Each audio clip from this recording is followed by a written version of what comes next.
Hey yo, how we doing though? Solo here and welcome back to the story mode. So I do feel the need to apologize for a couple of reasons. I am a couple of days late on this one, but that's for a multitude of reasons. The first of those reasons is because a lot of the stuff that we're going to be talking about in today's video, I thought originally were leaks. It was a bunch of just random gameplay and information that dropped all at once at the same day, and I was just like, okay, I guess the leaks are starting because it do be around that time, because we are only about 3 weeks away from release. However though, in reality what had actually happened was that a couple of people were sent over to play a demo version of Scarlet and Violet so they could talk about their experience with the demo portion of the game. And so then I was like, oh, okay, well maybe I should look more into this, only to find that there was a ton of info dropped and I didn't know how to go about talking about all of the new information. So then I just pushed past it. I decided I'd make a little here's the info, here's my thoughts on it style script, and so I started writing that out. And then my allergies kicked in and kicked my ass for the last 3 days. I don't know if you can hear it, I still sound like garbage, but I'm gonna go ahead and push past it because there are so many things that we need to talk about regarding the information that came out for Scarlet and Violet. Now, with the game being only a couple of weeks away from this point, I think that this is probably going to be one of the last big info dumps that we're going to do. There might be a trailer in between now and then, and if it does come around, obviously I'll cover it, but for the most part, I think this is going to be the last big info dump that we're going to get, because now people have actually played the game. There's really not much more to say without just getting into spoiler territory, so they'll probably hold off on giving us too much more until we get the game. Ironically though, at the time of this recording, we did get a reveal for a new Pokemon called Graveyard, which is like a ghost dog Pokemon, and it had a whole mini cinematic trailer like we got for Zoroark back in Pokemon Legends. So, you know, honestly, that's really cool and all. I didn't know how to go about talking about individual Pokemon, but I do have an idea for all of these new Pokemon for a video that I think you guys are going to think is really fun, so stay tuned for that. Also, just a quick final heads up, I did hear here and there that they could have been playing an early build for the demo of Scarlet and Violet, so I'm not exactly sure how accurate everything is, but we did get gameplay, we did see some reviews of the demo here and there, and so we're going to talk about what mechanics they showed off and things like that, so that's all there is to it.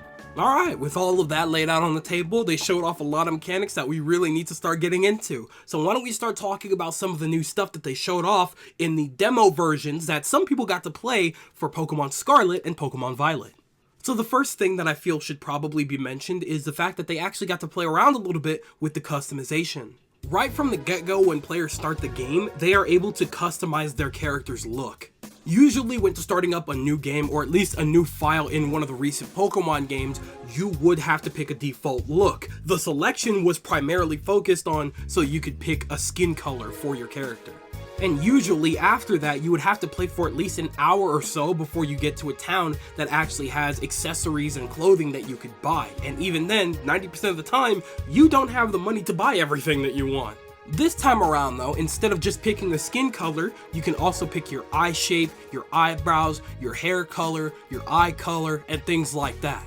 Now, in my personal opinion, this is something that should have been around a long time ago. 99.9% of the time, when you start up a game that has customization options, the first thing that you're allowed to edit on that character are their facial features. But you know what? I can't be completely mad. It made it into Scarlet and Violet, and that's all I really care about. The unfortunate part of things, though, is the fact that we don't actually really have the option to change our outfit very much. At all. Apparently we have about 2 to 3, maybe 4 different school uniforms to choose from, but after that, dunzo. This is one of the few things that I'm really just hoping is straight up wrong, because being limited to your uniform, the school uniform, that is so lame. I don't know, maybe I'm just hoping that during post-game, once you're done with all the school-related stuff, you can change into whatever outfit you want, because otherwise you're not really going to be able to differentiate all that much from all the other people that you're going to be playing with, but you know what, I digress. At the end of the day, some reward costs some sacrifice, and that's just all there is to it with Pokemon for whatever reason. Moving along here, let's talk about more of the general news stuff that they've talked about. One thing that's been reported is that so far there's only one real loading zone, and it's because it's the biggest city in the game. Usually when you play an open world game, you expect it to truly be open world and not have to go through certain areas to load up new areas and things like that. When you play GTA, you don't have to load the game every single time you get into a car or something like that. So now, unlike Legends, where there's different zones and things like that, you just go right into wherever, whenever. I'll be honest though, I do have a gut feeling that this is a little bit of an exaggeration because there's no way that they were able to go around the entirety of the map with the little bit of playtime that they had. Also, we have to consider the fact that there's just no way you could just walk up to a gym and just battle. Like, there's no way that's gonna happen. There's gonna be stuff in between that. But either way, for the most part, the open world part is open world. So that's really cool. Another interesting tidbit of info is that the wild Pokemon battles were confirmed by players and in the gameplay available that we've seen already to be very seamless, not much unlike Legends. So that in of itself is a very beautiful thing. It makes battles go by so much faster, and in turn, it makes you want to do more because you're not held back for minutes at a time going through battle by battle by battle. It's so quick, it's so seamless, and we love to see it. Next to this, all encounters are going to be in the overworld. You can see every Pokemon and their model just walking around in the wild. This is cool, this is great, this is probably how it should be anyway, and I'm very happy with what we have now. However, I can't lie, I am kind of gonna miss the mystery encounters. It was always very fun to not know what you were gonna run into next, and also it made Nuzlocke so much easier because I actually have no idea how I'm gonna Nuzlocke this game, but we'll figure it out. And of course, since overworld encounters are a thing, that means that overworld shinies are a thing. I don't know if it was an official statement or if somebody was just warning us, but they were saying that it would be wise to be very careful when it comes to auto battling because it could be really easy to miss a shiny Pokemon. I don't know if they make the noise, nobody said anything about that, but hopefully they make a noise because if I kill a shiny Pokemon, I'm killing myself. Next little fun tidbit of info is that regular trainer battles are no longer mandatory.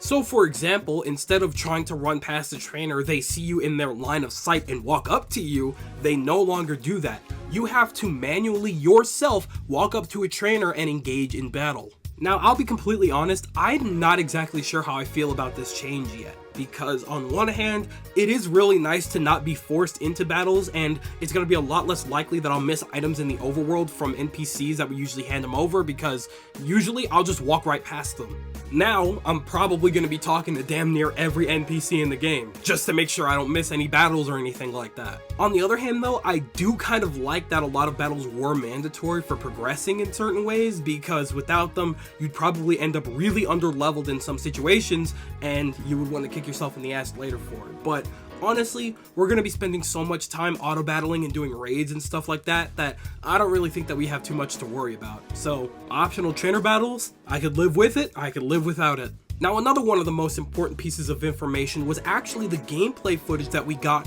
of Koraidon, or whatever the name is for the mascot for Pokemon Violet. We were finally able to see in real time what this Pokemon was capable of in the overworld. You could run fast after seamlessly getting on the bike, you could instantly scale walls, you can glide and things like that. We still don't know exactly what you're going to be able to do off the bat with this Pokemon because it is a demo version and they may have given that to them specifically so that they could try this out. However though, at the end of the day, the long and short of it is, this Pokemon is pretty much all of the assistant Pokemon in Pokemon Legends jam-packed into one. Minus the item searching, I think. That could be a thing, but I doubt it. I'm still going to be hella upset playing through Scarlet though because I think Miraidon, or whichever one that is, that one looks dumb. It does, I'm sorry. And finally, we did hear a little bit more regarding the picnic mechanic, which is apparently a lot more in depth than a lot of people initially thought.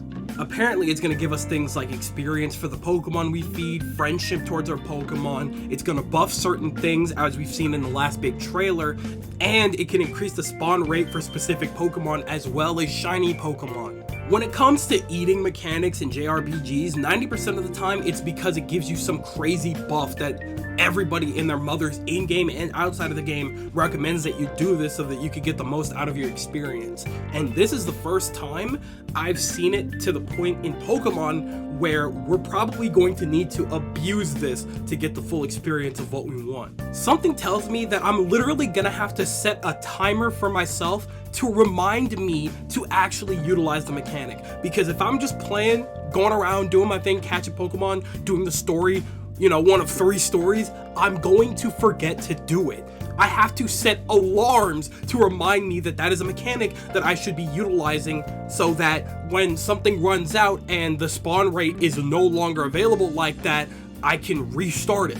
You know what I'm saying? I don't know, maybe this is just a me thing because personally I didn't really abuse Pokemon on Me and Pokemon Camp like that in the last couple of games, so maybe this is not relatable, but personally I will be trying to remind myself to use this. And lastly, we do have a couple of returning mechanics that I'm sure you guys would like to know about. Of course, one of the primary mechanics that we've had forever and I don't see leaving again anytime soon for the mainline games is the portable PC. Obviously, it would be absolutely insane if in the first open world game of Pokemon, you actually had to ride up to a Pokemon Center every single time you wanted to change your team. That would be insane. Of course, with Pokemon Legends, this was logical, acceptable. They didn't have that kind of technology. There was no reason for them to make that mechanic work.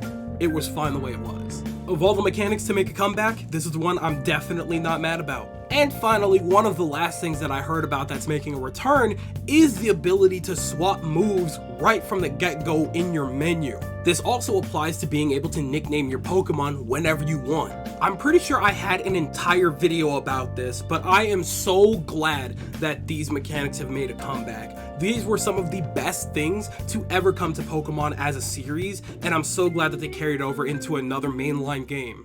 Logically speaking, even if a Pokemon learns a new move, they shouldn't automatically forget one of the previous moves that they had. We should be able to swap out on the fly what moves should be in their arsenal. That just makes sense to me. And as far as nicknaming goes, why do we need to document that in the older games? That never made any sense to me. A nickname is a nickname. You come up with that for somebody when you're talking to them, not going to the courthouse every single time you want to call them by a new name. That's crazy. So overall, I'm very glad that these have made a return, and I'm really hoping that they carry into the next couple of games as well, because these are just relatively phenomenal mechanics that should always be here. I'm hoping that we also get the optional evolution from the menu mechanic that we had from Pokemon Legends as well, but I'm not gonna bang too hard on that one. If they evolve when they evolve, then cool, whatever. But overall, that just about wraps up everything that we had to talk about regarding the last couple days worth of info that dropped for Pokemon Scarlet and Pokemon Violet. I see you're just sitting over there. Why don't you go ahead and tell me what you're thinking about right now? Do you think that we got a lot of good info? Did we not get a lot of good info? Do you think that we still need a lot of more info within the next coming weeks before the game releases? Do you want to not know anything else and just go in as blind as possible? Let me know everything you guys are thinking in the comment section below, because you know for a fact that I'm always down there with you guys. With that, I think it's about skedaddle o'clock, so I'm gonna go ahead and do just that. I'd like to thank you guys ever so much for watching. I truly do hope you enjoyed. Do me the greatest favor of dropping a like and a comment, and consider subscribing for more content just like this. And with that, I'm outro. Thanks again, hope you enjoyed, and I'll be seeing you guys in the next video. Do me the greatest favor, taking good ass care, and I'll see you all next time. Bye!